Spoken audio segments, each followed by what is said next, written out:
AfriForum, ikigo cyo muri Afurika y'Epfo giharanira uburenganzira bwa muntu, cyongeye gusaba inzego zibishinzwe muri iki gihugu kugaragaza ko nta guseta ibirenge mu gushyira mu bikorwa manda zisaba u Rwanda kohereza 2 muri 4 bakekwa guhitana Colonel Patrick Karegeya hari mu mpera z'umwaka wa 2013 mu ntangiriro z'umwaka wa 2014. Ibi bibaye mu gihe umuryango utizerana mba ku butegetsi bwa Paul Kagame bwazohereza abo bantu. Mu mwanya kuri telefoni twavuganye na Madamu Leah Karegeya, ni umufasha wa nyakwigendera Colonel Patrick Karegeya, ndetse tunavugana na Maître Kennedy Gihana, umwe mu bavoka bakurikiranira hafi dosiye. Batubwiye ko hari ibindi byakorwa mu gihe ubutegetsi bw'u Rwanda bwakwanga burundu kohereza abakekwaho ibyaha. Duhere kuri Madamu Leah Karegeya, twatangiye tumubaza niba hari igishya babona uyu munsi mu kujya imbere kw'iriya dosiye. Mu by'ukuri nta kintu gishya uretse ko byaduhaye yindi motivation. Urumva ko ari nko kwibutsa leta ya South Africa, kuko yari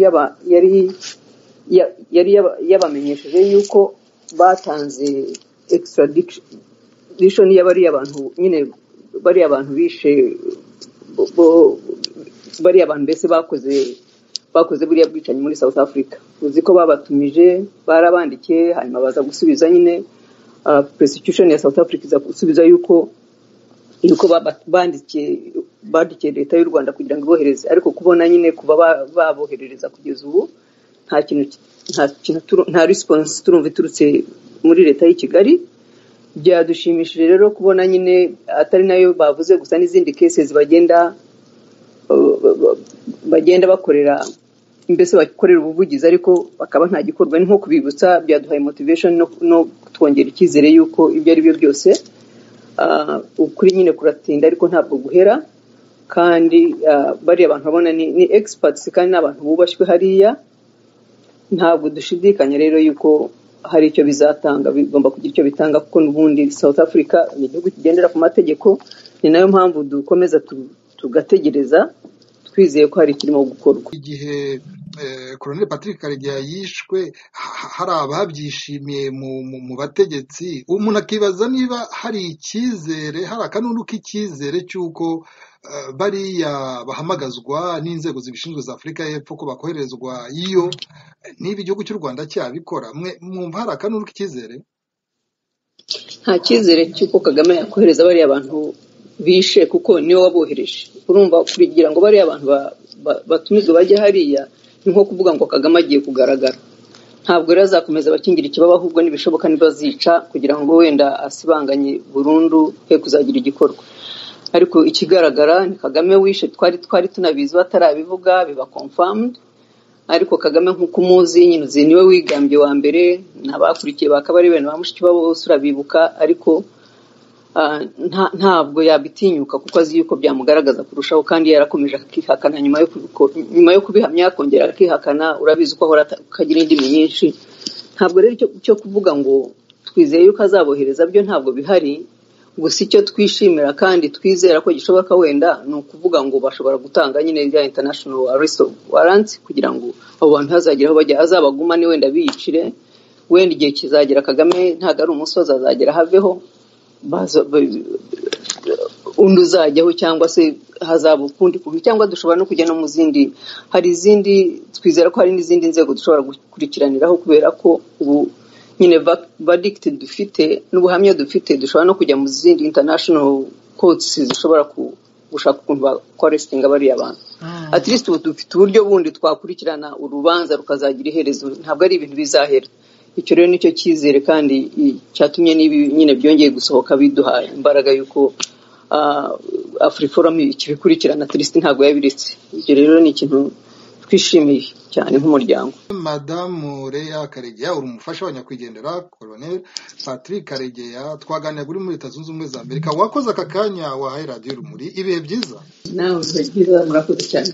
Umwaka ugiye gushira, kuko mu kwa 9 k'umwaka ushize nibwo urwego rw'ubushinjacyaha bwa Afurika y'Epfo bwoherereje u Rwanda impapuro zo guta muri yombi Ismail Gafaranga na Alex Sugira, Afriforum iribaza niba u Rwanda rwarasubije mu kanya gashize. Twanaganiriye na Maître Kennedy Gihana ufatanya n'impuguke mu madosiye akomeye nk'iyi Gary Nell uyobora ikigo cyigenga mu by'ubushinjacyaha. Mu byo yaduhamirije ni uko hari n'izindi nzira mpuzamahanga zizitabazwa nibiba ngombwa muri iyi dosiye nibamara kubona imyifatire y'izindi nzego zitegerejweho ubufatanye muri iki kibazo.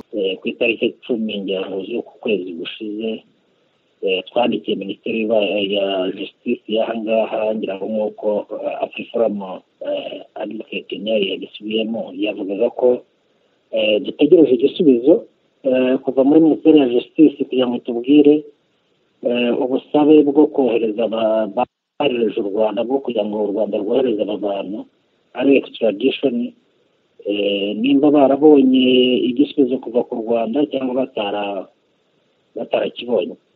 Baba batarakibonye ubwo tugashakisha ubundi buryo nanone dushobora kuba twakoresha. Maître Kennedy Gihana, ahubwo aho ngaho ni naho nagira ngo nkubaze, uretse kwitabaza ubutabera bwo muri Afurika y'Epfo hari ubundi buryo muteganya mu gihe ibi byo nta cyaba kibivuyemo kigaragara? Nta kibazo kirimo. Hari amategeko mpuzamahanga, hari amategeko y'iki gihugu, hari amategeko y'akarere ariyo amategeko y'umuryango wa Afurika, amategeko mpuzamahanga ya ONU, hari imiryango mpuzamahanga dushobora kuba twagira ngo umuntu ntabwo yajya mu mizi iki gihe, reka tubanze tureke leta y'ahangaha